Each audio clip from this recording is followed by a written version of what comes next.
Greetings, everybody. It's the Bob and Emil Show right here on Football Diehards. We like to do this every Friday night, bring you a little additional information, bonus information on a week when there's a lot going on. And, as I've been doing the last couple of weeks, I just want to highlight how, to start out as well, first I'll say hello, Emil. How are you? Emil Cadlet, the publisher here at Football Diehards. I'm Bob Harris. Emil, how you doing? Having a blast. Yeah, it's been fun because the football has been a ton of fun. And, I mean, we could look at the Thursday night game with a quarterback none of us heard of until this week, basically. I mean, yeah, we heard of him, but we didn't know much about him. Nick Mullins for the San Francisco 49ers came in with C.J. Beathard ailing and played lights out. And so before we get too far into this, I just want to say, the point scoring has been amazing. Nick Mullins was part of that. But leading into that game, through 8 weeks, 5,834 points have been scored this year. That's the most wow. ever this season, and I'll keep racking these up every week. 661 touchdowns have been scored. That's the most through any 8 weeks of any NFL season. 429 of those have been touchdown passes, another record through 8 weeks. And Nick Mullins added to that last night. Another thing Pro Football Talk pointed out, games also continue to be closer than usual through week 8. 67 games have been decided by one score.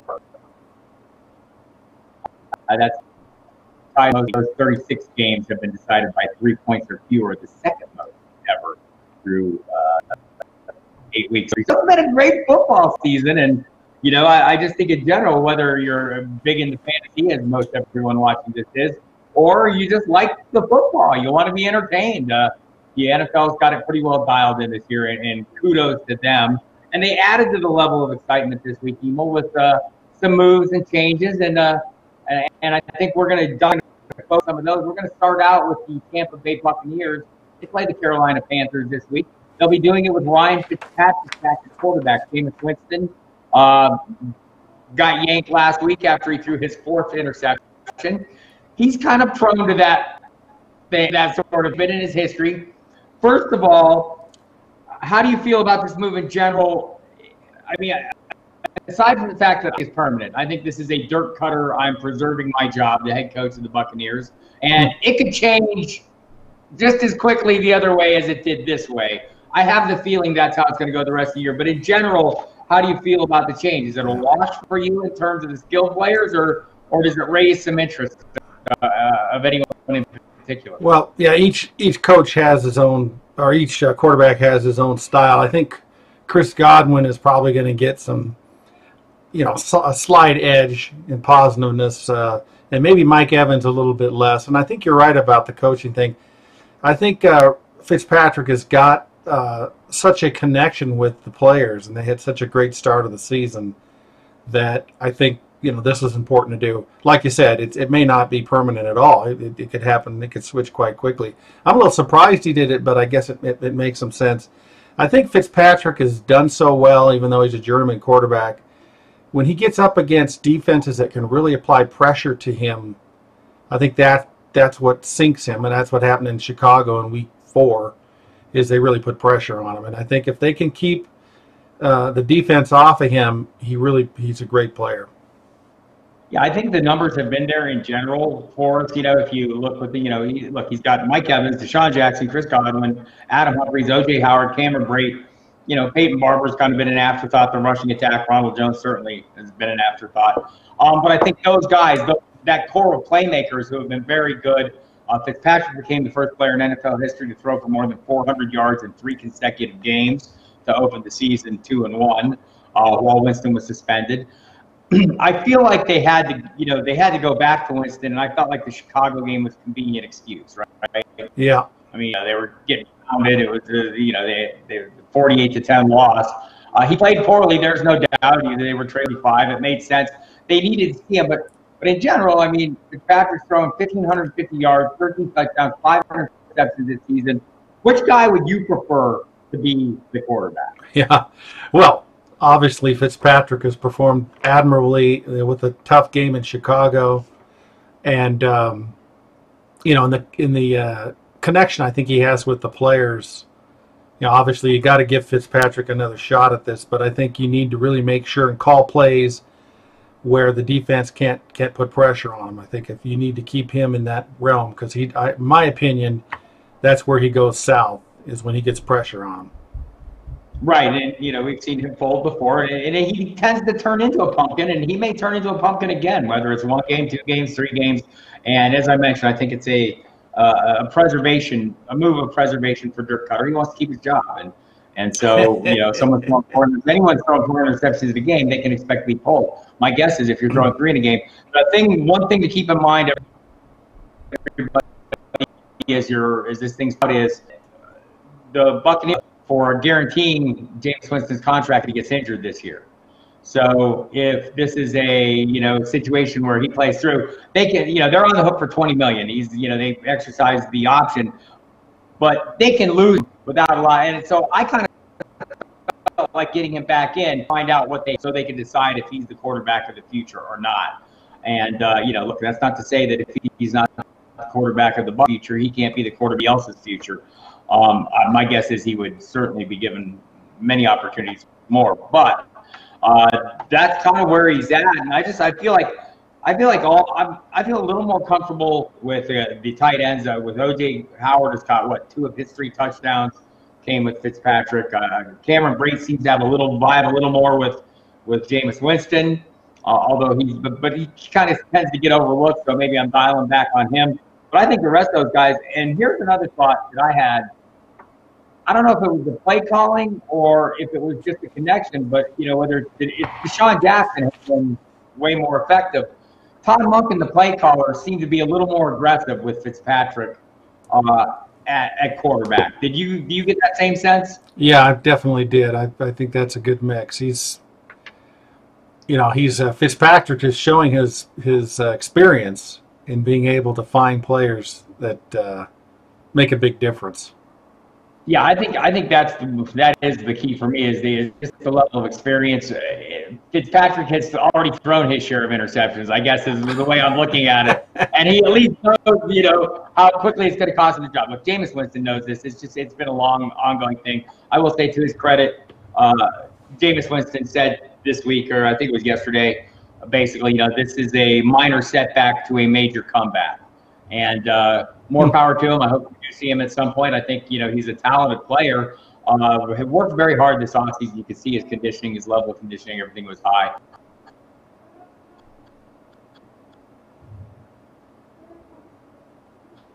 Top 10, 11? Was it 11? I missed that. You had a little slight. You say that again? Where do we have him ranked this week? Do we have him 11 right inside the top 12? Yeah. And anything could happen, obviously, because they've shown it. Yeah, I've had a lot of questions on the Sirius show. Rivers or Fitz, Wilson or Fitz. Not to pick on one game, but that range of guys, and I think playing Fitzpatrick is just fine. So let's move on and look at the trades. Demaryius Thomas was a big one. He was sent away to Houston. They had a need all of a sudden with Will Fuller done for the year with an ACL. Thomas getting a little up there in years. And according to the Broncos, he was kind of in the way of guys they wanted to see more, like Courtland Sutton. But looking at the Texans situation, could Thomas have found a better situation? No, I think this is fantastic for both of them. Obviously, Houston, Fuller's an important part of that team. They drop way off without him. They need somebody to take the pressure off of Hopkins. This is a fantastic situation. Probably more for, the whole team in general. Deshaun Watson probably doesn't help Kiki QT. And it definitely is going to help Thomas. I don't know what Thomas's ceiling is here, but Fuller was scoring pretty well. I don't know if it's a correlation there, but it's a huge, great situation for Houston. They've won, 5, 6 games in a row, whatever it is. And they really needed this. And what, they give up a 3rd round? I think that's pretty darn good. Yeah, 4th round. And I think for me, that's the thing. They obviously have the whole – I think QT has been very impressive when he's been on the field. It's been hard for him to get on the field. He's questionable again this week with the hamstring that's been lingering all, since this summer. We've seen him that first game back when he had, the 15 targets was very impressive. The interesting thing to me was when he was playing, Will Fuller's numbers plummeted, right? Oh yeah, Will big Fuller time, big time. off the board. So interesting splits there. We'll see what that means for Demaryius Thomas, a seasoned veteran who gets a revenge game right off the bat. Bizarre. If you're going to go in and put the beat down to the team that traded you away. And I do think for Deshaun Watson, look, for DeAndre Hopkins, this is good news. Having somebody there to, draw a little, to keep the defense honest. Not that I'm sure DeAndre Hopkins, it matters if you cover him with 10 guys. If the ball's in his neighborhood, he's coming down with it, right? So, but it will be helpful. And once QT's back, we'll see what's going on. Oh, I do want to mention, a lot of people asking me this week about the tight end Jordan Thomas, the touchdowns last week. Look, Brian Griffin comes back this week. He could be the touchdown guy. Jordan Akins could be the touchdown guy. I wouldn't get too involved, too excited about Jordan Thomas. I know we want to chase these new things. But I am going to be watching Thomas's role this week. Not sure that I'm eager to force him into lineups. Would like to see what's going on, but it's Mageddon 1, right? We have 6 teams out. So you might have a need. Yeah. I certainly would understand that. So, feel free to play him. He's still Demaryius Thomas. He's playing with a high-end quarterback. I have pretty high level of confidence that Bill O'Brien is a sharp enough offensive mind. He can figure out a way to incorporate Thomas. Look, he's running routes, right? I mean, someone in the huddle will go, okay, you run a 9 here. All right, great. Yeah, so we'll figure it out. The other side of this is what intrigues me more. Cortland Sutton, a guy averaging almost 20 yards a catch, only has 17 catches, but the target share has been low because he's been behind Demaryius Thomas, or working in conjunction with Emmanuel Sanders and Demaryius Thomas. He's been the first guy off the bench.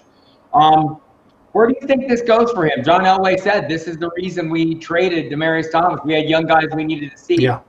How confident are you? I like the guy. I like what I see. Of course, we've only seen a little because he only gets, his targets the last few games have been about 4 to 3 targets the last few games, but he's made a lot with it. And, right. I like him. I'm not so sure where his ceiling is with this team and with how young he is, because he has a raw talent coming out of college.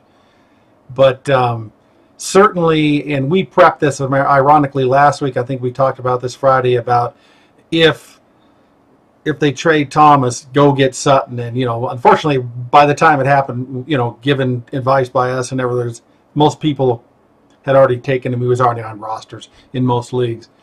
But so, you can't go steal him now as far as season long is concerned. But I think he's going to be good. I just don't know what his ceiling is. I don't know whether he can be an RB wide receiver 3 or a wide receiver 2 or a flex. He was getting the last couple of games. He got 9 and 10 PPR points in Denver, so that's not bad for a guy who now is going to get double the targets, perhaps. Right. I think you're looking at a guy with a mid-teens floor and a pretty high ceiling, very capable of a red, that they view him as a red zone weapon, right? So that helps. Emmanuel Sanders, having him work opposite you is going to be very helpful. I mean, Sanders has been super productive. I think the only governor on this engine is the quarterback at this point.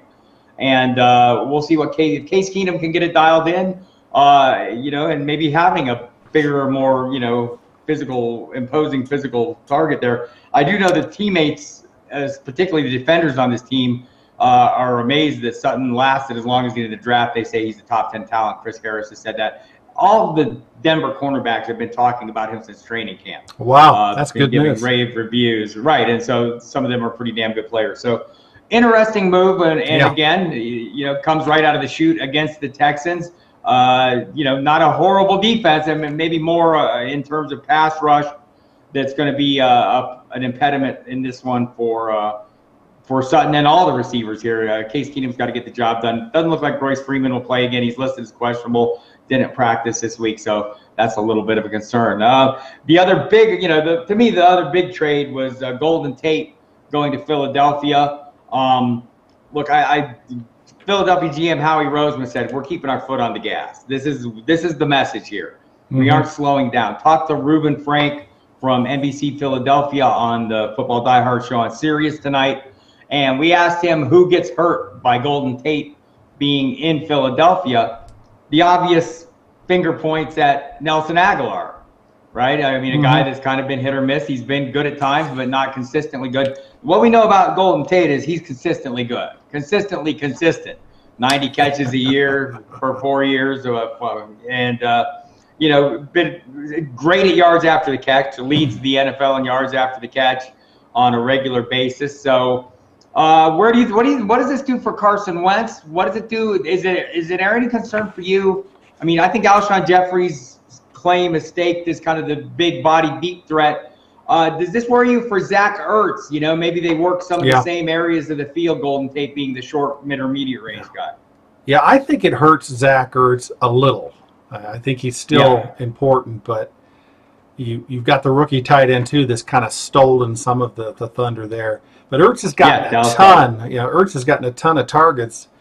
He can't really maintain most of those targets anyway. So I think Tate's it's gonna be great for Tate, I think. But they do spread it around on that team. So, but Ertz is the guy who usually gets the most targets. It's going to hurt him a little, but I don't think I wouldn't be too worried about it. And of course, Nelson Aguilar, as you said, you think it's got to hurt him. And he is kind of becoming semi-marginal. Of course, the last game he had a couple big catches. Yeah, Ertz, in an offense that spreads it around a fair amount as it is, Ertz is getting a 20-plus target share. He's on the field a ton more than Dallas Goedert. And I still think a lot of this offense is designed around him and Alshon Jeffrey. We'll see how much that changes. And the other thing that I thought was interesting that Reuben Frank told us, I asked him about the rushing attack, which running backs can we count on? And he basically said none of them. And that makes sense. That makes sense because why? He says, who do you like in the rushing attack? He goes, I like the passing attack because they're going to throw the ball. They're a throw-first team. So Carson Wentz gets an additional weapon, an aggressive move by Howie Roseman to add to the arsenal. And boy, what do you say about Carson Wentz right now? I mean, it took him some time to get on the field. Maybe a game or two to get up to speed. The meltdown maybe wasn't really Carson Wentz related against the Panthers, notwithstanding. This offense has been phenomenal. Yeah, he's slowly getting better and better. And of course, this ad with Golden Tate's going to help. So he's going to start being, and I don't know where he's ranked on, he's going to be pushing the top 5 quarterbacks now through the rest of the season. So if you're hurting a quarterback and can find a way to get him on your roster through a trade, not a bad time to do it. An obvious time, but not a bad time to do it. Yeah. Then we look at the other side of the equation there, the Golden Tates leaving Detroit. So the immediate beneficiaries seem pretty obvious. Marvin Jones and Kenny Golladay. It's pretty easy to say we've seen Kenny Galladay's targets fall off dramatically the last 2 games. One of those games was in Tampa Bay where Kerryon Johnson, did his Barry Sanders routine. So that's a little bit difficult to gauge that game. But then we thought last week the matchups would work in Galladay's favor. And no, he did basically one target. Marvin Jones is kind of trailed down to like the 3rd option. How confident are you in Golladay and Marvin Jones, their numbers? They're them getting the majority of what the leftovers are from. Oh, I think it's pretty confident. I think they're both going to, Marvin Jones had a couple nice games, and they're going to get better. I mean, they're going to take advantage of this situation.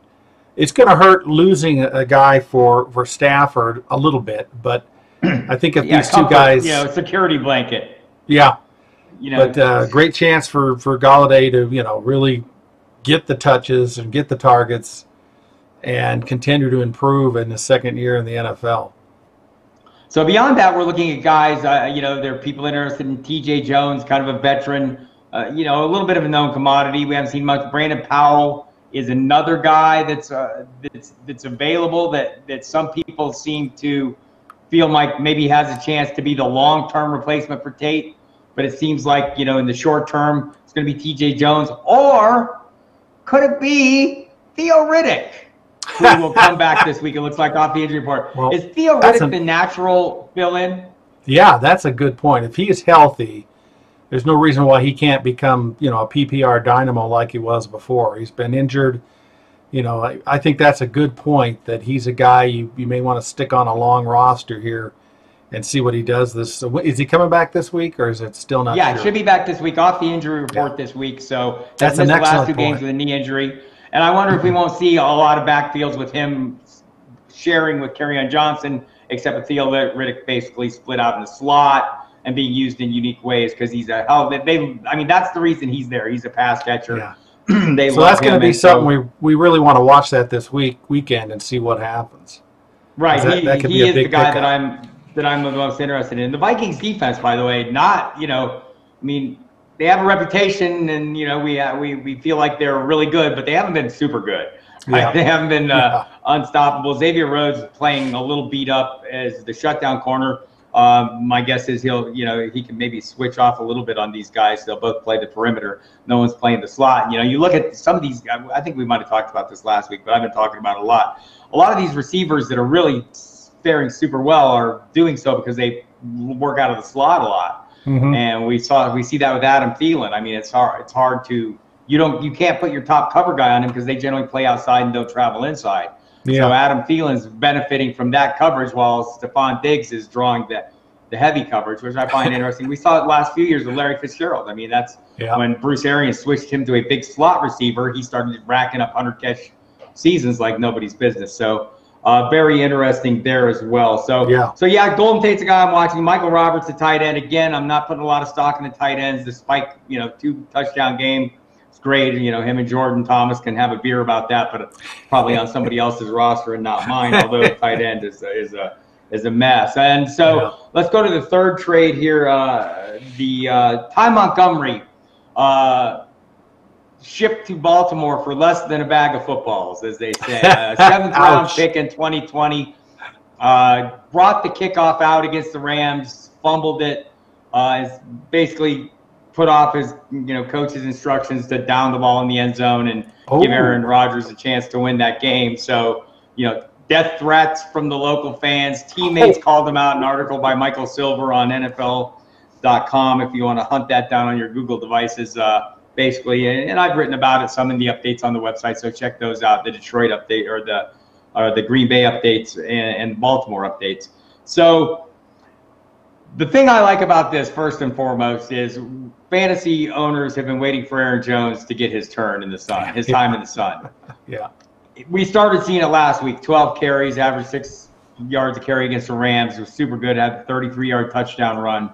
Very impressive. We all think Aaron Jones should be the guy. Jamal Williams is still there. We'll find out this week going against the Patriots, where it seems like it would be a great idea to keep Tom Brady off the field if you could grind a little clock with the running attack. I'm predicting a 15-plus carry after he got the 12 carries last week. I know our friend Marcus Grant at NFL Network is warning people, watch out, beware Jamal Williams. He's not going away. I get it. Yeah. But Jones has been so much more explosive with the opportunities. That's been my issue for him. Yeah, definitely. Aaron Jones is hopefully going to get some extra touches. Ty hasn't really gotten a lot of rushing. He only got 2 last week, and before the bye week he got 4 in week 6, etc. But he has some targets as far as passing. So yeah, there's definitely room for Aaron Jones to get more touches. And I wouldn't go crazy about it, but definitely, hopefully, he can continue to step up. He seems to be being more used every week and getting better and better. So, definitely, Aaron Jones is the positive there. Not really sure what else to see about it from the Green Bay perspective. Right. I'm just, I think a lot of people look. You either drafted one of the 2 guys, Jamal Williams or Jones, and I know the hopes of mine because I have mostly Jones, but I just think he's been the better player. He goes to Baltimore, Ty Montgomery, into a backfield that's been a little bit disappointing, right? Montgomery, you mentioned it, not as much a runner as a receiver. He's a former wide receiver. Joins a backfield with Alex Collins, who's averaging 3.7 yards a carry. Buck Allen's averaging under 3, I think 2.5, 2.6. They're the only team that hasn't had a running back break a run over 20 yards. Wow. So that's it. Collins has scored some touchdowns, right? And our friend Mike Clay on ESPN pointed out this week, Collins has more touchdowns, 6 touchdowns. That's more than he has carries inside his opponent's 5-yard line this season. Interesting. So he's getting the job done. It's not like he's getting great opportunities, fortuitous chances. So Baltimore was in the market for another running back. They'd worked out Jamal Charles amongst others.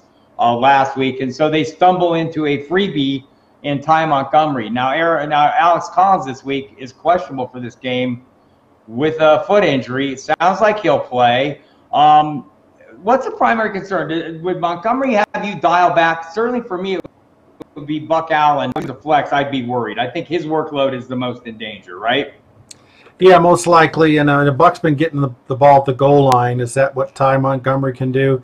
I think the receiving too. He's been, Allen's been getting more than the receiving. I think Allen might still have a home at the goal line. I think that might still be his niche. But it's still a little confusing because obviously they'd like to do better at running back, and they got this guy cheap. So why not? He's a quality player, and he can catch.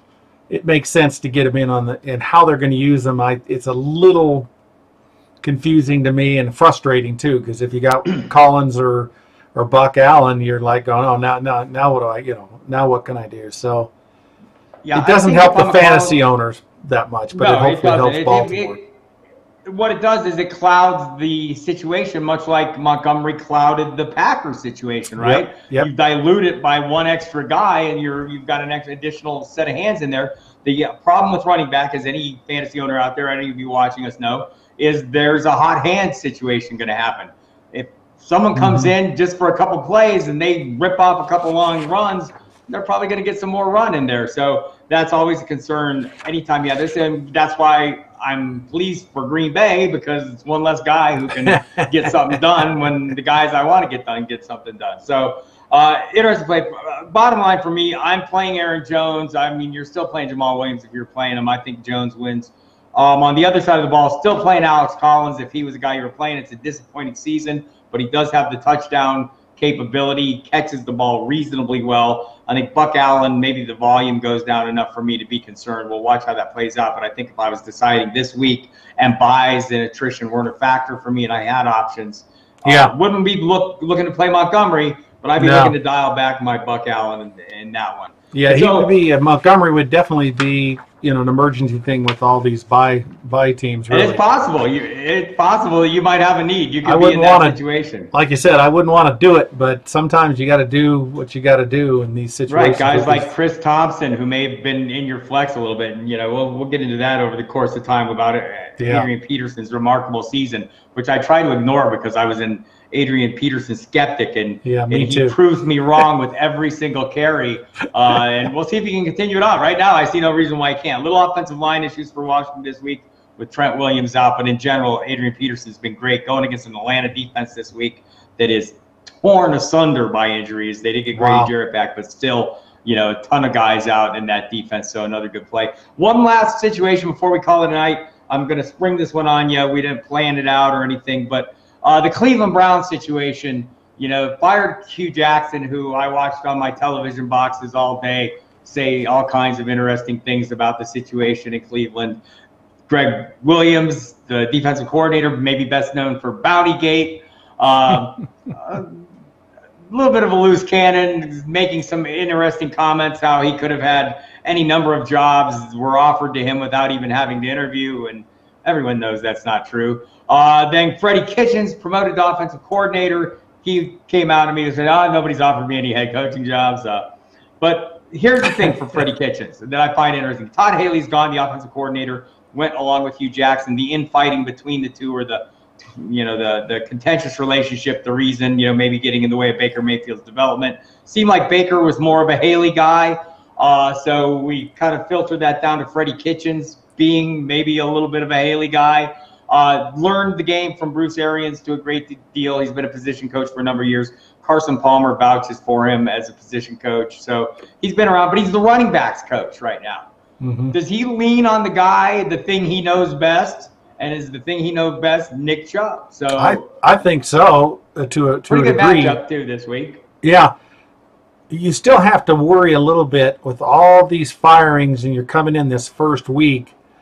Isn't there going to be an issue with just kind of getting used to it? Maybe this first week with the new coaching staff, temporary coaching staff, whatever, it may be hard. And maybe going to a running game is something that you can do fairly well with this quick transition. Because you got a rookie quarterback, you got a lot of young talent on that team at the receiver position, and you got the new coaches and all this stuff happening. Maybe they're running the first week running the first week percentage-wise is a smart way to go. Right, you got Antonio Callaway twisted an ankle in practice this week. He's questionable, didn't practice today, and hurt himself Thursday, so that's a bit of concern. Looks like Rashard Higgins will be back, but that's a receiving core with Jarvis Landry, David Njoku, and then you filter down to Callaway, who's been hit or miss. Higgins seemed to have some chemistry with Baker Mayfield. I'll give him that. I'll be interested to see him back. Damian Ratley is also in the mix here, so. Just an interesting situation, and I think one of the things that kind of as a fantasy owner I tend to do is be a little cautious. Okay, new situation. If I can, I want to avoid it. So Nick Mullins told me Thursday night that that's not always the smartest thing to do, right? So God, that was fun. Don't I mean you've got to play these things a little bit. Sometimes you get lucky. I'm not saying anyone was playing Nick Mullins, but if you stuck with George Kittle, it paid off. If you stuck with, if you were forced to stick with Pierre Garçon, all of a sudden he plays. That's the other thing about new guys coming in.